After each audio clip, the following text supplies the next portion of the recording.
श्री महाप्रज्ञ गुरवे नमः। जिसके सांसों में रहता है शाश्वत शांति का स्पंदन, उस महाप्रज्ञ को वंदन, उस महाप्रज्ञ को वंदन। सत्य अहिंसा अनेकांत को अर्पित जिसका तन मन, उस महाप्रज्ञ को वंदन, उस महाप्रज्ञ को वंदन। जिसके सांसों में रहता है शाश्वत शांति का स्पंदन, उस महाप्रज्ञ को वंदन, उस महाप्रज्ञ को वंदन।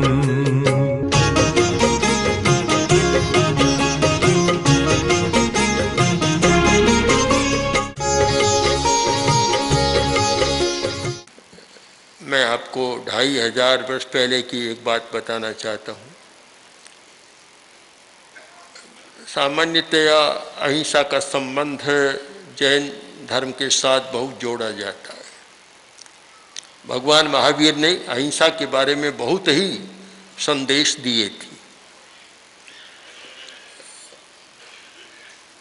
जैन परंपरा के अनुसार एक चतुर्विध संघ की कल्पना की गई। आध्यात्मिक साधना के लिए साधु और साध्वी ये 2 तीर्थ निर्धारित किए गए और रोटी और धर्म दोनों का समन्वय एक गृहस्थ जीवन में, इसलिए 2 वर्ग श्रावक और श्राविका, ये चतुर्विध धर्म संघ, 4 तीर्थ। श्रावक का बड़ा महत्व रहा और आपको पता ही होगा कि भगवान महावीर का प्रमुख श्रावक एक किसान था। कोई व्यापारी नहीं था, कोई क्षत्रिय नहीं था, एक किसान, आनंद नाम का किसान, और 10 श्रावक थे प्रमुख।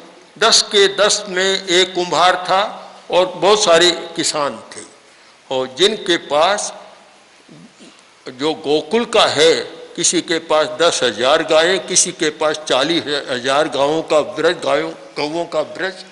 तो कृषि और गाय, इन 2 के बीच में उन श्रावकों की सारी चर्या चलती थी। तो एक सीधा प्रश्न होता है कि जब अहिंसा की बात है, वहाँ ऐसा व्यापार करे जहाँ किसी जीव की हिंसा न हो। जैसे ब्याज है, किसी जीव की हिंसा नहीं होती। आचार्य जिनसेन, दिगंबर परंपरा के महान आचार्य हुए जिनसेन, उन्होंने कहा कि खेती करना तो अल्प हिंसा है, ब्याज लेना महाहिंसा। हम भावों के साथ नहीं जोड़ते हैं, केवल बाहरी स्थिति के साथ जोड़ते हैं। कर्मार्य बतलाए अनेक प्रकार के आर्यों का विवेचन प्रज्ञापना सूत्र में मिलता है। वह कर्मार्य, कर्मार्य के 3 प्रकार बतलाए गए। सावध्य कर्मार्य, अल्प सावध्य कर्मार्य और असावध्य कर्मार्य। सावध्य यानी जहाँ हिंसा होती है, कर्म का बंधन भी होता है। सावध्य, ये जितने बड़े कारखाने आज के हैं, प्राचीन भाषा में 15 कर्माधान, और आज के बड़े कारखाने ये सावध्य कर्मार्य, बहुत हिंसा बढ़ाने वाले हैं। और कृषि वाणिज्य आदि ये अल्प सावध्य कर्मार्य। और जो मुनि साधना करता है, साधना करने वाली साधु सन्यासी तपस्वी हैं, वे असावध्य कर्मार्य।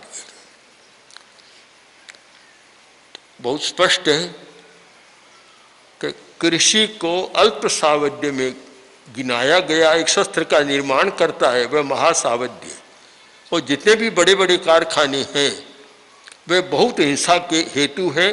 कृषि अल्प हिंसा का हेतु है, और वह भी जो थोड़े बहुत जीव मर जाते हैं इस अपेक्षा से। एक वर्गीकरण था, शायद बहुत लोग कम जानते हैं, कि अहिंसा की बात समग्रता से हम समझने का प्रयत्न करें।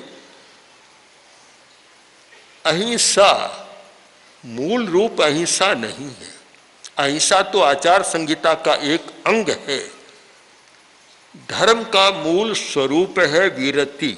विरति, विरत होना, यानी एक पदार्थ और एक चेतना अपदार्थ। तो पदार्थ से विरत होना यह धर्म है, और उसके रूप अहिंसा, सत्य, ब्रह्मचर्य आदि आदि। सत्य मतलब वाणी का सत्य, वह परम सत्य नहीं, वाणी का सत्य, अपरिग्रह आदि दोनों बन गए। अब दो प्रकार के लोग होते हैं। स्थानांक सूत्र में उनका बहुत सुंदर विवेचन किया गया है। प्रश्न है कि धर्म किसको प्राप्त होता है? हम धर्म की बात करते हैं, धर्म किसको प्राप्त होता है? तो वहाँ बतलाया गया महारंभा महापरिग्रह। जो महान आरंभ यानी बड़े बड़े हिंसा करने वाले कल कारखाने आदि आदि जो बड़े बड़े हैं, महारंभ है, और महापरिग्रह, उसके द्वारा परिग्रह भी बहुत ज़्यादा प्राप्त होता है। तो महारंभ और महापरिग्रह वे लोग धर्म को नहीं समझ सकते। मानते तो है पर समझ नहीं सकते, हृदयंगम नहीं कर सकते। धर्म को समझना बड़ी समस्या है। धर्म के मर्म तक पहुंचना बहुत कठिन बात है। मैं आपको एक छोटी सी कहानी सुनाऊं। एक सन्यासी आया, बहुत तेजस्वी था, काफ़ी महिमा फैली। जब महिमा होती है तो सब लोग आते हैं। राजा भी आया, आकर देखा तो सन्यासी तेजस्वी लग रहा था। बोला कि आप महल में पधारे, क्योंकि मेरी रानियाँ है, निवास में रहती है, बाहर आ नहीं सकती, कि आप कृपा कर उनको दर्शन दे। सन्यासी बोला कि राजन तुम्हारी बात तो ठीक है, पर मैं भी महल में नहीं जा सकता। क्यों? कि वहाँ तो सारा सोना का, मुझे सोने में गंध आती है। बोला महाराज व्यवहार कोई आप नहीं जानते, सोने में गंध होती तो सोना और पता नहीं क्या हो जाता, सोने में गंध होती नहीं है। कि नहीं मुझे गंध आती है, बहुत बुरी गंध आती है, अच्छी नहीं बुरी आती है। तो महाराज ये तो बात आपकी जची नहीं। अच्छा चलो मैं समझाता हूँ इस बात को। राजा को साथ ले लिया, चलो तुम्हारे गांव की ओर, शहर की ओर चले। शहर में गए और सबसे पहले वहाँ चमारों के घर आए। चमार का घर, और जहाँ चमड़े सूख रहे थे, बदबू आ रही थी। राजा ने रुमाल निकाला, नाक पर दे लिया। सन्यासी ने कहा रे ये रुमाल क्यों रखा यहाँ? कि महाराज आपको पता नहीं, देखिए कितनी बदबू आ रही है, दुर्गंध आ रही है। कहाँ है? कि सामने आ रही है। सन्यासी राजा हाथ पकड़े हुए था, जहाँ जाता राजा को पीछे जाना पड़ता। चमार के घर में घुसा और चमार ने देखा, आया, नमस्कार किया और बोला तुम्हारे पास रुमाल नहीं है? क्यों महाराज है तो सही, क्यों? कि देखो कितनी बदबू आ रही है, तुमने रुमाल नहीं दिया। कि बदबू है कहाँ? अरे आ रही है। कि नहीं महाराज यहाँ तो कोई बदबू नहीं है। राजा बोला महाराज आप भी लगता है भोले आदमी हो, रोज दिन चमड़े में रहता है, इसको बदबू कैसे आएगी? हम तो नए आते तब आती है।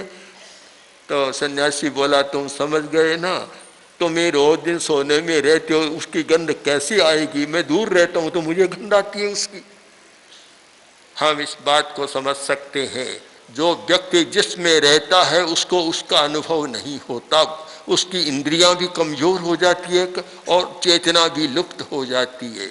हमें पदार्थ से परे की बात सोचना। हिंसा अहिंसा का सारा विवेक पदार्थ और चेतना के संदर्भ में समझना है, जुड़ा हुआ है पदार्थ के साथ। जहाँ पदार्थवादी दृष्टिकोण है वहाँ अधिक धन संग्रह करने की वृत्ति आएगी, और जहाँ चेतना का दृष्टिकोण है वह अधिक नहीं, आवश्यकता और उपयोगिता भर काम करने की बात मन में आएगी।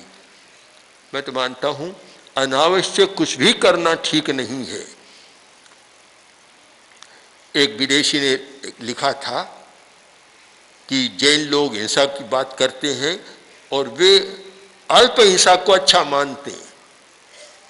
आचार्य तुलसी ने पढ़ा और मुझे कहा कि देखो ये ठीक नहीं लिखा है। फिर मैंने उस पर लेख लिखा। मैंने कहा आप अल्प हिंसा का प्रयोग मत करें, आप यह करें हिंसा के अल्पीकरण की ओर। बहुत अंतर आ जाएगा। हम अल्प हिंसा का समर्थन न करें, थोड़ी हिंसा का भी समर्थन करते हैं तो वह हिंसा की बात है। चाहे ज़्यादा का करें, ज़्यादा थोड़ा का करें, चाहे इराक पर आक्रमण करें और चाहे फिलिस्तीन पर करें, किस छोटे पर करे बड़े पर करे, सिद्धांत हमारा यह है हिंसा का अल्पीकरण है। मैं मानता हूं कि यह जो प्रयोग चल रहा है जैविक कृषि का, यह हिंसा के अल्पीकरण का प्रयोग है।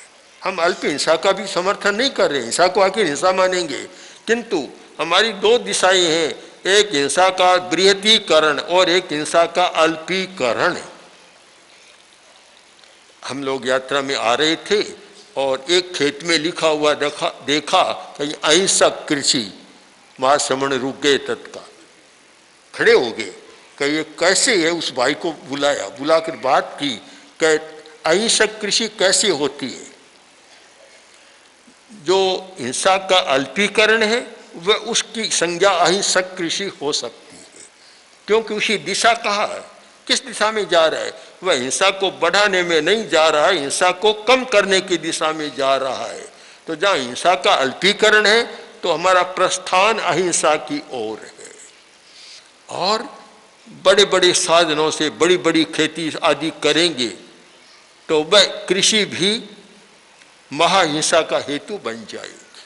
तो हमें कृषि को भी दो भागों में विभक्त कर देना चाहिए कि जो बड़े बड़े ट्रैक्टरों, रासायनिक सिंचाई, रासायनिक कीटाणुनाशक आदि आदि से जो काम किया जाता है वह महाहिंसा वाली कृषि हो जाती है, यानी हिंसा की ओर ले जाने वाली कृषि है।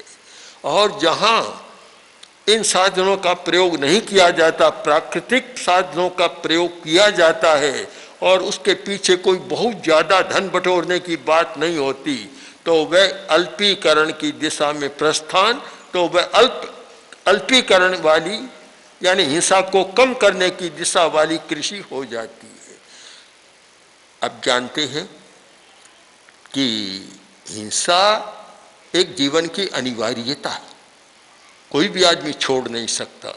जब तक शरीर है कोई भी नहीं छोड़ सकता। हम जिनको स्थितप्रज्ञ माने या स्थितात्मा माने, वीतराग माने या केवली सर्वज्ञ माने, जब तक शरीर है भावात्मक हिंसा न हो, किंतु बाह्य रूप में तो हिंसा अनिवार्य हो, उनके लिए भी हो जाती होती है। ऐसा भी प्रसंग है कि केवली है जा रहा है और एक जीव है, चींटी है, मकोड़ा, कोई भी छोटा जीव है, पैर नहीं रख सकते, रखना भी नहीं चाहिए, उनमें ज्ञान भी है, किंतु शरीर की चंचलता ऐसी है कि पग पड़ता है उसे रोक नहीं सकते। तो ये हिंसा तो होती है, अनिवार्य हिंसा जो जीवन के साथ या शरीर के साथ जुड़ी हुई है। शरीर को धारण करेगा तो अनिवार्यतः हिंसा होगी, किंतु हमारा भावात्मक हिंसा, हमारा भाव के साथ होने वाली हिंसा, उससे हम विरत हो। तो मैंने कहा, आपने सुना कि धर्म का मूल आधार है वीरति, व्रत कह दे, विरति। महावीर ने जो आचार संहिता दी और जब आनंद पहली बार आया, वो आनंद को संबोध कर महावीर ने एक व्रतों की संहिता दी, तो उसको आप पढ़ें। अहिंसा केवल मत मारो का नहीं है, उसका एक व्रत है उपभोग विरति। उत्पादक और उपभोक्ता दो हैं। अगर उपभोग ज्यादा करोगे तो आप हिंसा को बढ़ा रहे।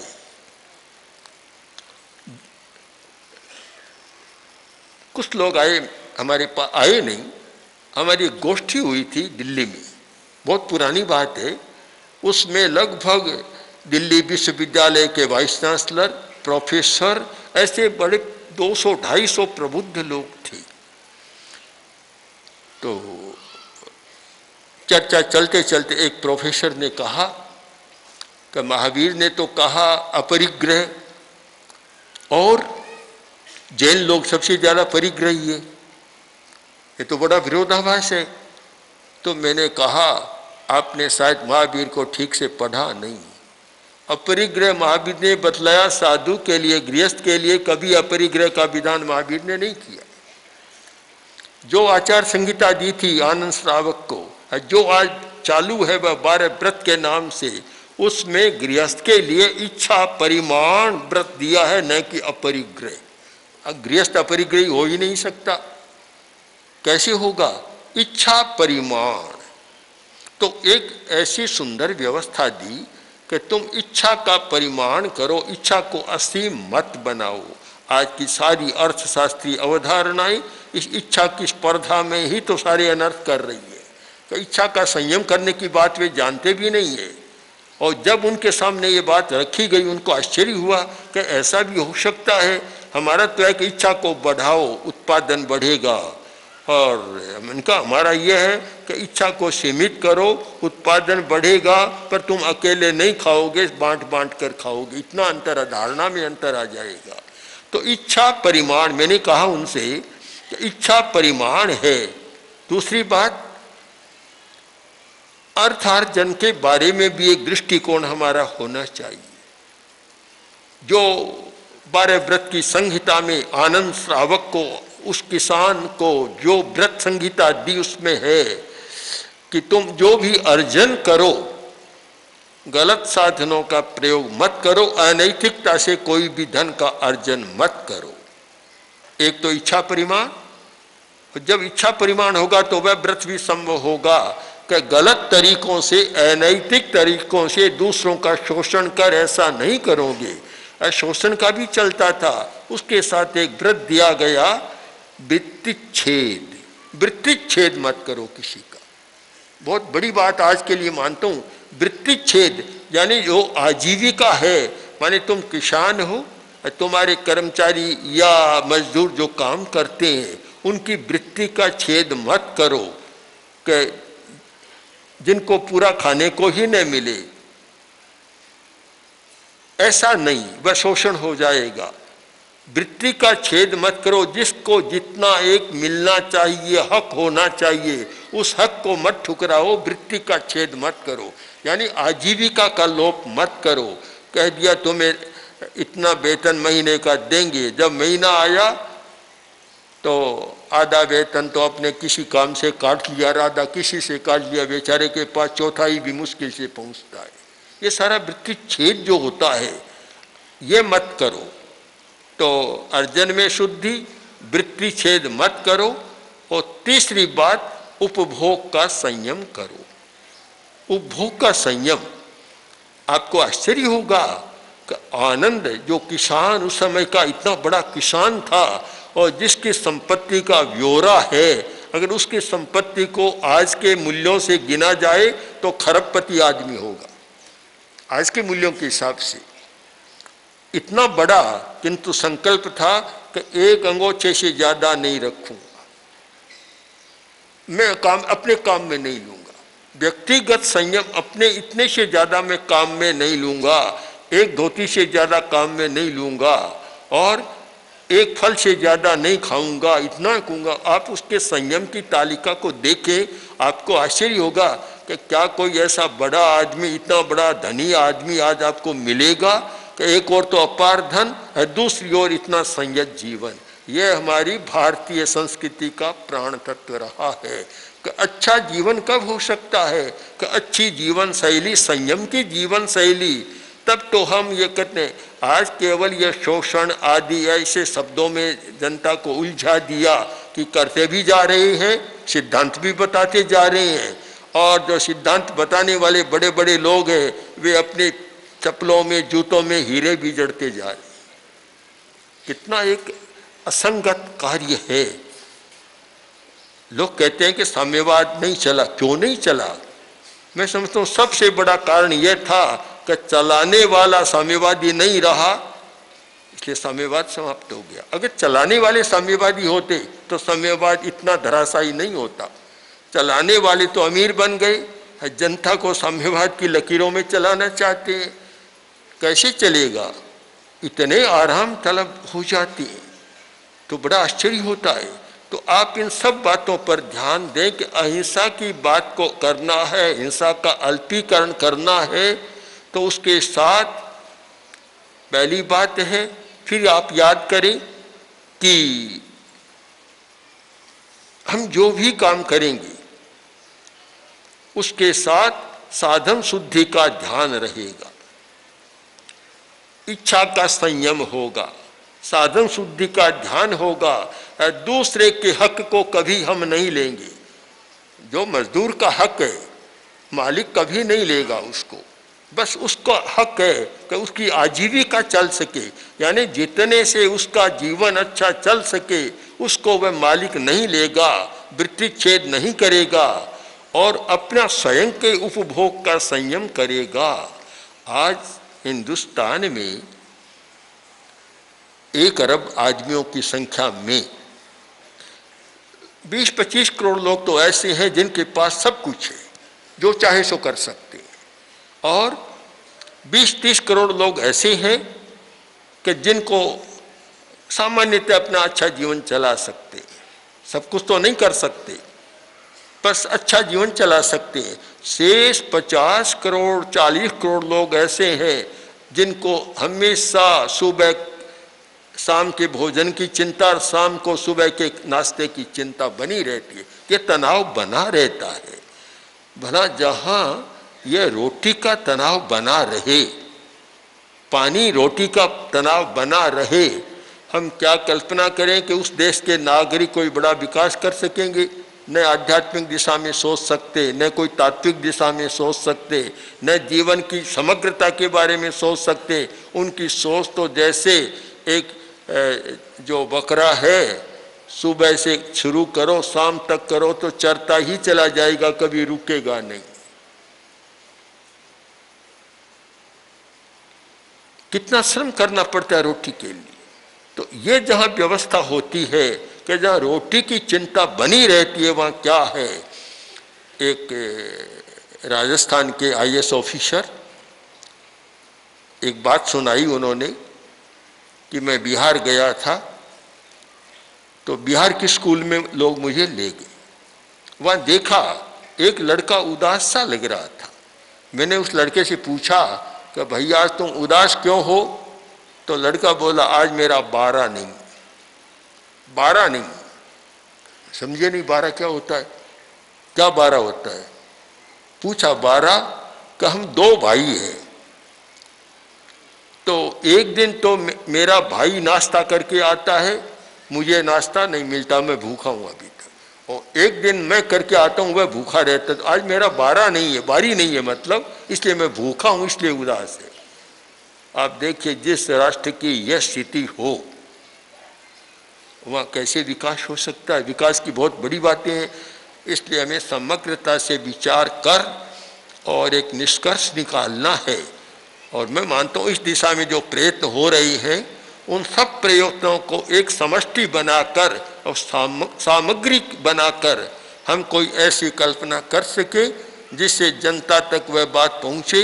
वो जनता केवल सुख सुविधावाद में नहीं, सुविधावाद बड़ा खतरनाक है, बहुत खतरनाक है, और इस सुविधावाद ने ही बहुउद्देशीय बड़ी कंपनियों को आमंत्रण दिया है। लोग कहते हैं बड़ी बड़ी, अरे तुम सुविधावादी हो इसीलिए तो है। आज तुम कठोर जीवन जीना सीखो, कल ही बिस्तर बन जाएगा। किस आधार पर रहेगी? इन सारी स्थिति को देखकर आचार्य तुलसी ने कहा था, खबरदार जो सुविधावाद पनप पाया। सावधान किया था कि सुविधावाद पनपेगा तो फिर सब कंपनियों को भी निमंत्रण देना पड़ेगा और हिंसा को भी निमंत्रण देना पड़ेगा। तो इसलिए हम कठोर जीवन जीना सीखे, संयम का जीवन जीना सीखे, सीमाकरण का जीवन जीना सीखे और परिमाण का जीवन जीना सीखे, हमारी जीवन शैली हो। तो मैं विश्वास करता हूँ कि हिंसा के अल्पीकरण की दिशा में हमारा प्रस्थान हो सकता है। और फिर जो ये प्रयत्न चल रहे हैं, इन प्रयत्नों की बहुत सार्थकता को आदमी समझ सकता है। मैं विश्वास करूँ कि ये हमारे प्रयत्न निरंतर चलते रहे और ज़्यादा से ज़्यादा जनता तक ये बात पहुँचती रहे, तो सचमुच कुछ वर्षों में स्थिति ये बन सकती है अपने आप स्थिति का निर्माण हो सकता है।